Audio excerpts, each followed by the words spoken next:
Baik, selanjutnya, sekarang hak suami yang merupakan kewajiban istri. Bapak-bapak boleh nuntut dari istrinya. Yang pertama adalah kepatuhan dalam hal yang ma'ruf. Kepatuhan ini ma'ruf artinya bukan pelanggaran agama.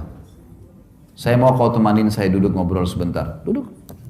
Bukan karena dia tapi karena Allah. Allah yang suruh kita tunduk dan patuh di sini. Baik. Selama bukan pelanggaran agama, lakukan.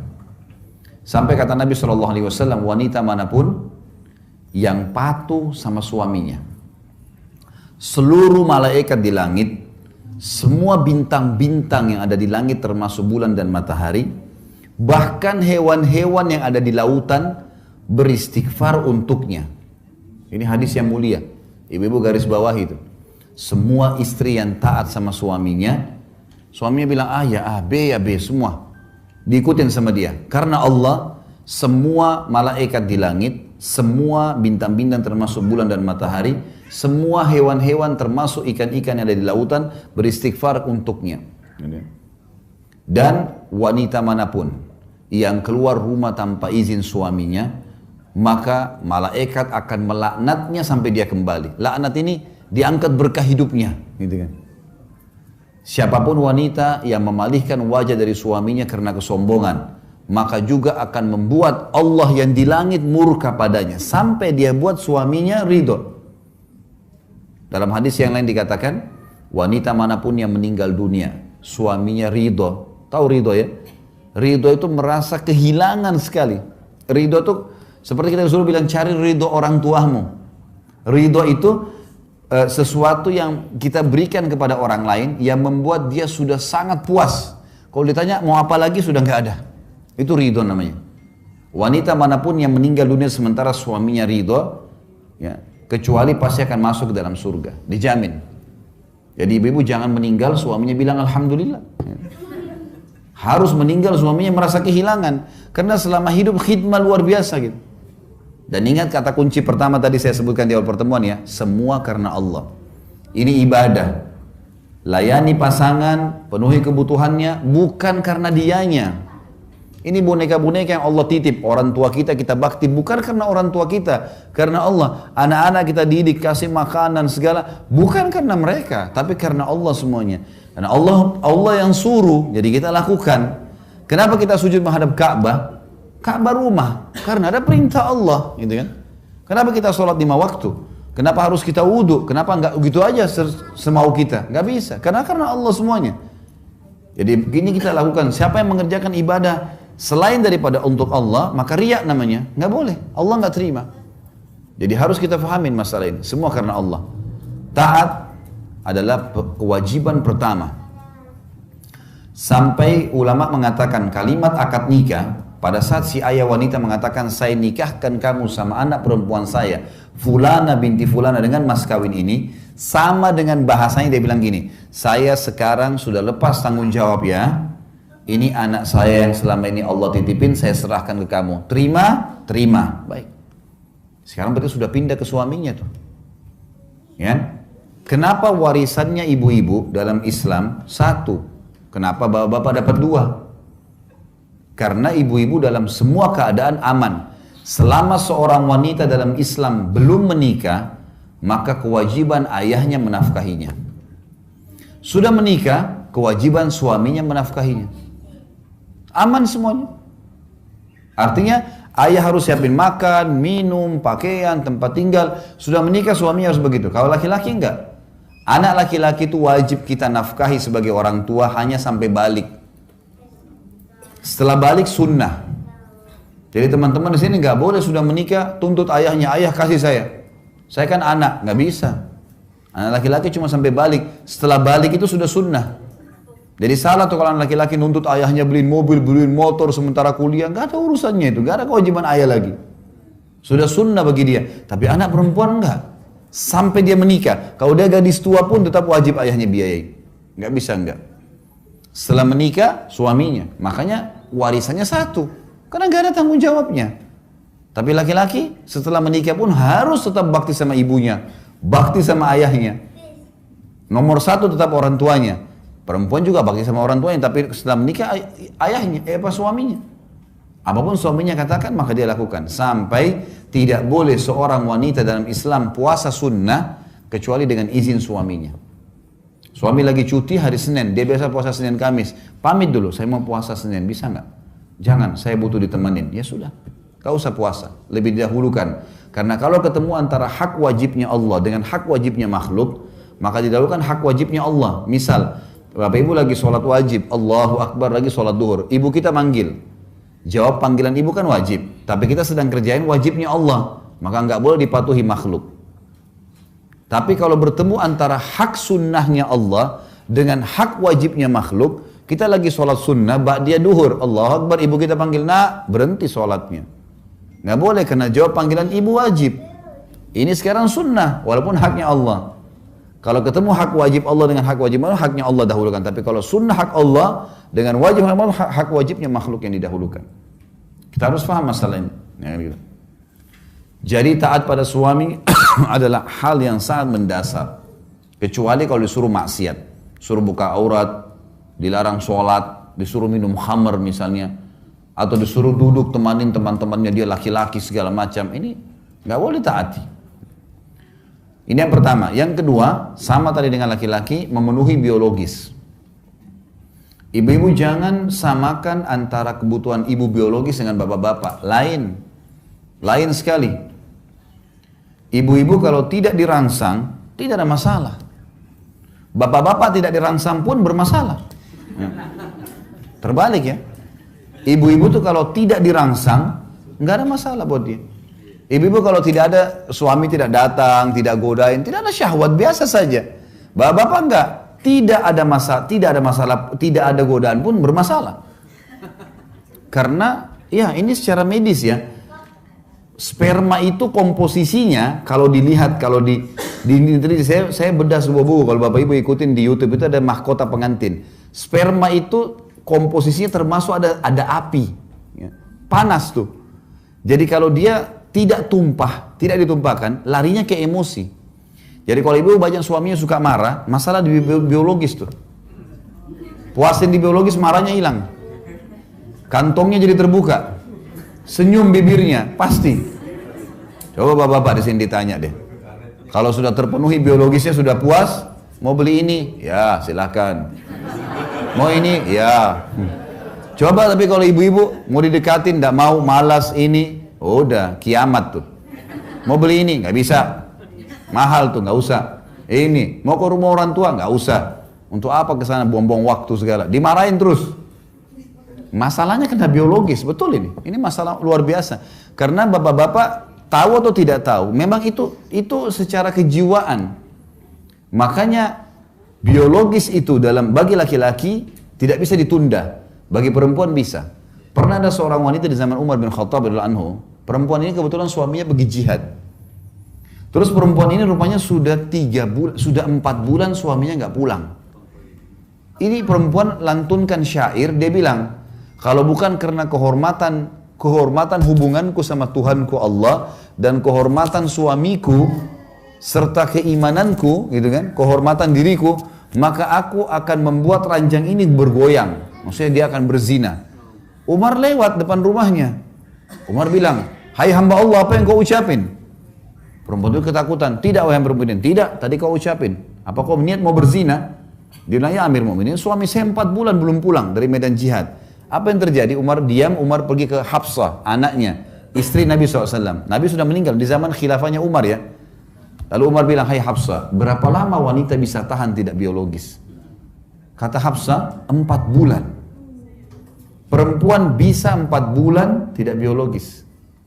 Laki-laki 4 bulan, keriting semua kepalanya. Nggak bisa. Banyak ibu-ibu begitu.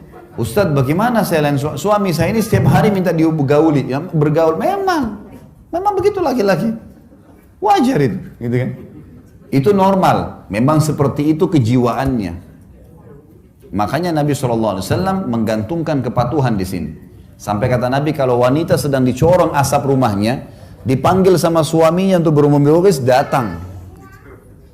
Disuruh datang. Temanin dia, layani dia. Karena kalau tidak, kacau semua ini. Terbawa emosi di rumah, terbawa emosi di kerjaan, nanti berantem di luar sana, nanti masalah, usahanya tidak jalan. Tapi coba kalau biologisnya sudah puas, aman semua tuh. Jalan semua pekerjaan, jalan mudah semuanya. Kalau ada bapak-bapak yang suka senyum itu Masya Allah sudah. Sudah terpenuhi berarti. Dan ini kewajiban. Ini kewajiban. Makanya Aisyah radhiyallahu anha berkata, kami kalau ingin digauli oleh Rasulullah SAW sementara kami sedang haid. Ternyata wanita haid, itu wanita haid tidak ada syahwat pada saat haid itu. Ibu-ibu pasti tahu itu sudah dibahas dalam buku-buku fikih. Wanita kalau sedang haid, sedang nifas, ini lebih jauh lagi dari syahwat. Udah memang nggak terfikir ke situ gitu kan. Ini darah ini membuat orang jadi tidak berpikir untuk itu. Tapi laki-laki nggak bisa. Kata Aisyah, kami kalau sedang haid dan Rasulullah SAW ingin menggauli kami, ada syahwat laki-laki. Maka beliau menyuruh kami mengikat kencang tempat keluarnya darah di kemaluan, lalu beliau menggauli kami. Nabi SAW tetap dipuaskan. Onani haram dalam Islam kalau laki-laki kerjaan sendiri. Tapi kalau istrinya yang buat tidak haram. Ya. Bentar. Sama halnya dengan apa saja yang tidak dilarang dalam Islam boleh dilakukan. Yang haram dalam Islam adalah meletakkan kemaluan suami laki-laki di dubur istrinya. Dubur nggak boleh, haram. Karena dubur itu tempat kotoran, keluarnya gas, angin, kentut, dan juga keluarnya tinja. Ini bakteri yang kalau tidak dikeluarkan bisa mematikan manusia. Jadi bukan tempat kemaluan di situ. Dan tempat kemaluan di tempat yang diletakkan adalah kemaluan. Makanya Allah bilang tentang haid kan.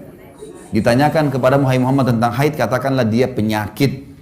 Dan kalau mereka sudah suci, arti ayatnya, maka gaulilah mereka di tempat yang telah Allah perintahkan kalian, di kemaluannya.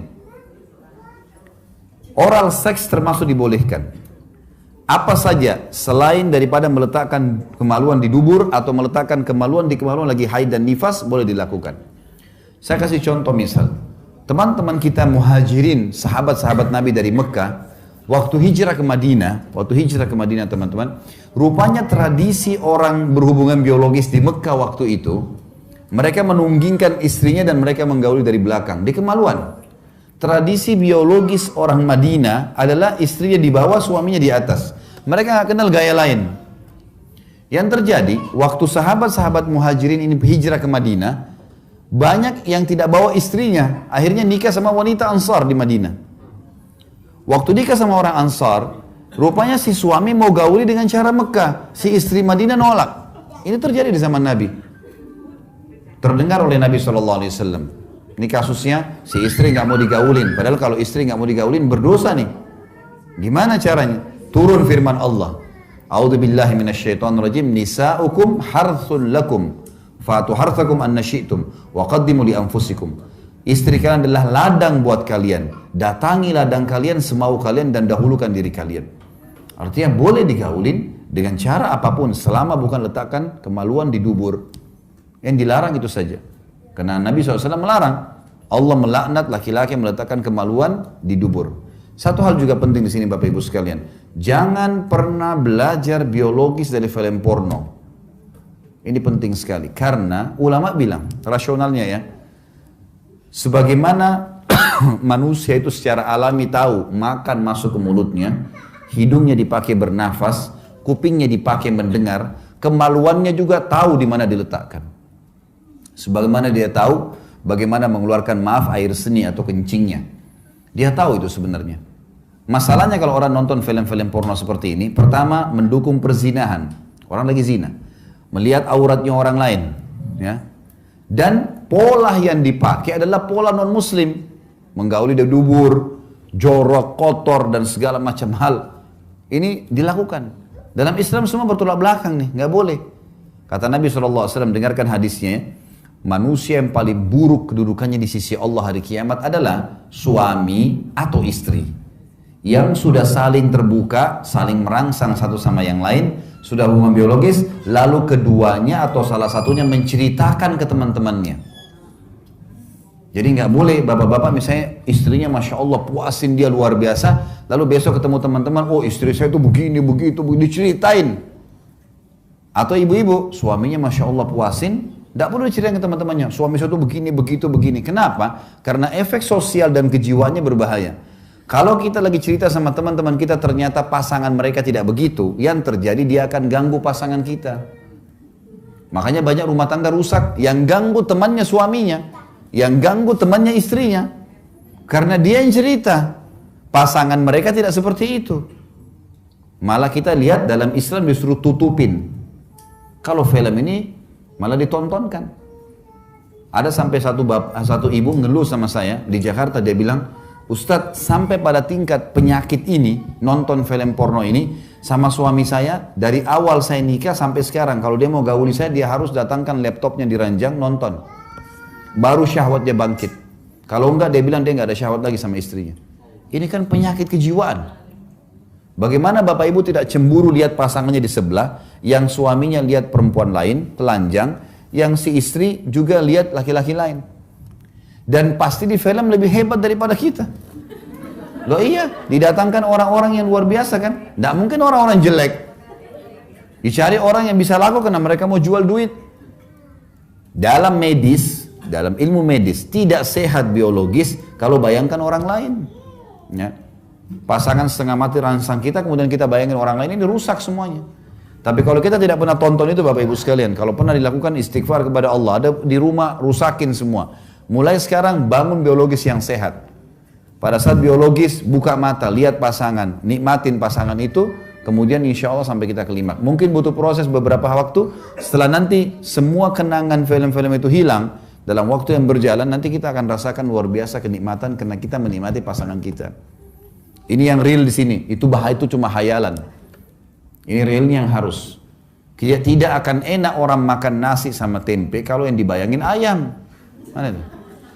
Loh benar. Kalau yang ada nasi sama tempe lah yang dimakan. Jangan hayalin yang lain. Itu hayalan.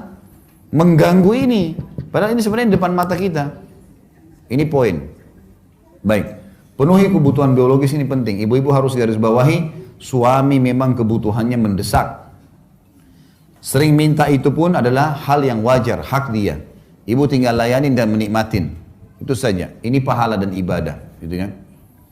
Ini dua hal yang kalau kita simpulkan sebenarnya adalah hal yang sangat mendasar haknya suami.